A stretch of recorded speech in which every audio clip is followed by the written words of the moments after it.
little housewarming to new beginnings. Thanks. Actually, I gave this to you for your wedding. This model? No, this exact one. Yeah. I'm sorry. I'm embarrassed. I'm sorry. It's okay. I hope you like it. I love it. Thank you. That is a classic scene from a great movie, and yeah, it's pretty awkward when you give somebody a gift that you just found laying around your house. It's even more awkward when you're the President of the United States and you do the equivalent of that while simultaneously showing us all that you think everything in America belongs to you. I mean, could you imagine if Obama went to one of our museums with a shopping cart just to check some stuff off his Christmas shopping list? Mega World would be freaking out. And BT Dubs, they would be right to do so because this is insane. Yet that's exactly what Trump just did. And this story is not getting the attention it deserves. So hit subscribe to Really American Media. Help us hit 1 million subscribers. Because most people on what I'm saying right now have no idea what I'm referencing. What do you feel about Trump just trying to give away American artifacts as gifts to other countries?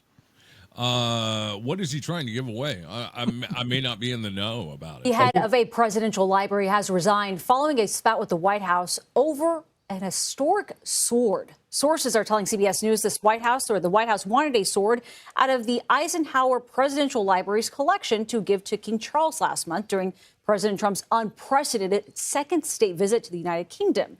The head of the library, located in Kansas, resisted and later stepped down. A replica was given instead. Yeah, so that news story right there kind of explains this, but it's leaving out a very key detail.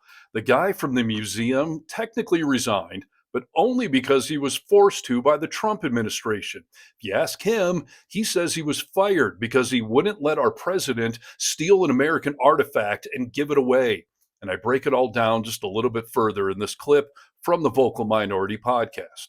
A museum director said that he was fired after refusing to give President Trump a sword from former President Dwight D. Eisenhower's collection.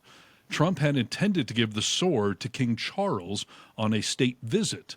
And this guy from the museum said, like, that's property of America and it's here to be preserved. Like, I'm not allowed to just give it away. and nor are you, actually. Like, it's property of America. And so the guy got fired today, mysteriously, after refusing Trump's request to give him an American artifact so that he could give it to another leader. That is like when you're late for a birthday party and you look around your house and you're like, I bet he would like this orange mug that I have, right? I'm just going to give him this orange mug so I don't have to go shop or anything. So good, dude. What in the world is he thinking? That is just, it's another commentary that this all belongs to me. This is all mine. Yes. I own this. This is my country, and I will do what I please.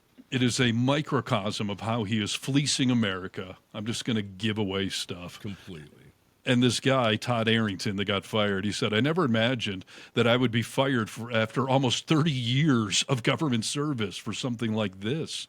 Just doing his job. Like, no, this isn't a gift shop. It's a museum. So, the gift shop is in the Oval Office or right outside of it. So you got to go there. Yeah, let all of that sink in for a moment. Trump wanted to take Eisenhower's sword that is now owned by you and me and give it away as a gift from him. And what Nick said at the end of that clip right there is actually true.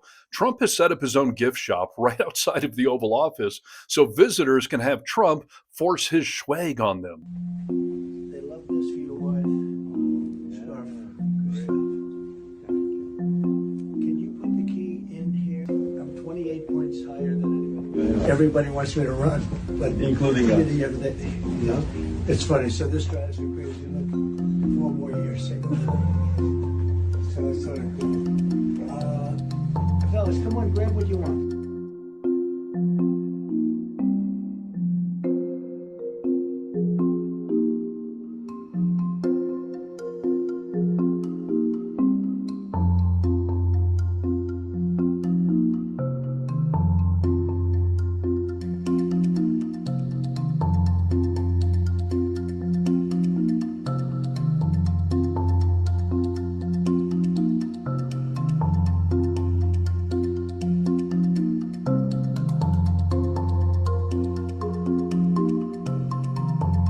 I am honestly not sure which is more disgusting. Trump having a merch shop in the White House, the fact that it has Trump 2028 hats, which is a giant middle finger to our Constitution, or this whole idea of giving away Eisenhower's sword because Trump feels that everything in America belongs to him. Remember, MAGA, this is what you idiots voted for. And maybe someday there'll be a President Newsom with his own merch shop outside of the Oval Office, and you won't be able to say a goddamn thing without looking like a hypocrite. Governor Gavin Newsom has new merch, and you might need to do a double take to make sure you're not seeing something else. Quote, Newsom was right about everything on a red cap. Quote, Trump is not hot on a tank top. And a Bible, which Newsom claims has already sold out. It's certainly amusing. Yeah, and in all seriousness, this story about Trump firing the guy that runs a museum, who, think about it, his sole job was to protect the stuff in that museum. This whole thing fits a much larger and scarier pattern as this keeps happening over and over and over. Another headline we're waking up to, a U.S. attorney who had been investigating the New York Attorney General Letitia James just resigned. What more can you tell us about that? That's right, Peter. The U.S. attorney investigating New York's Attorney General Letitia James for allegations of mortgage fraud that she has denied. And the former FBI director, James Comey, said he had resigned on Friday, hours after President Trump called for his ouster.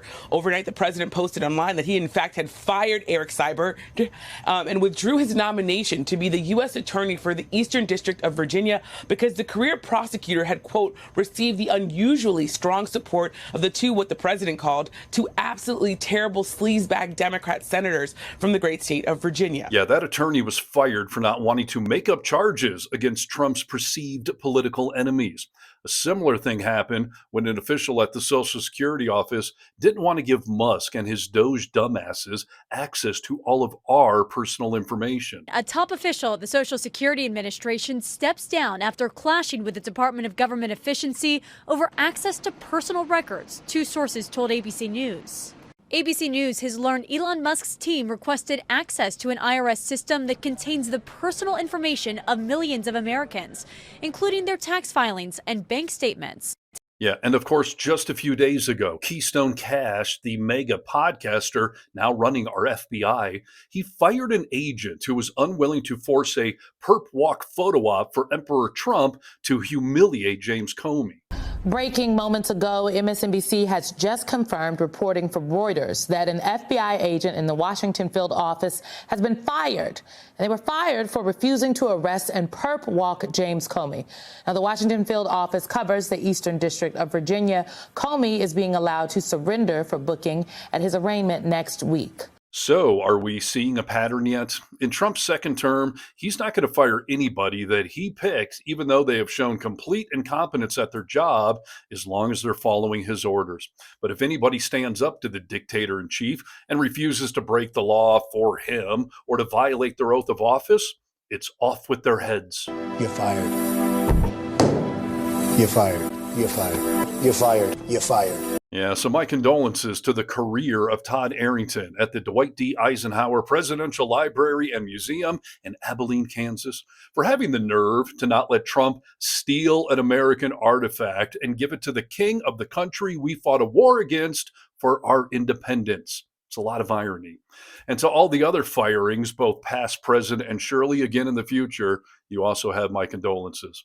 After all, it was Eisenhower who said, quote, I believe the only way to protect my own rights is to protect the rights of others.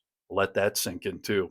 We have got to support anybody standing up to our king and admonish the long list of lackeys that are licking his boots for 15 seconds of fame. And a big FU to all the media outlets who didn't want to report on this sword story or didn't point out the fact that the guy didn't resign. He was fired for doing the right thing. So please help me out. Like this story, comment below, and get vocal. From the Vocal Minority with Nick and Steve podcast, I'm Steve Harness for Really American Media.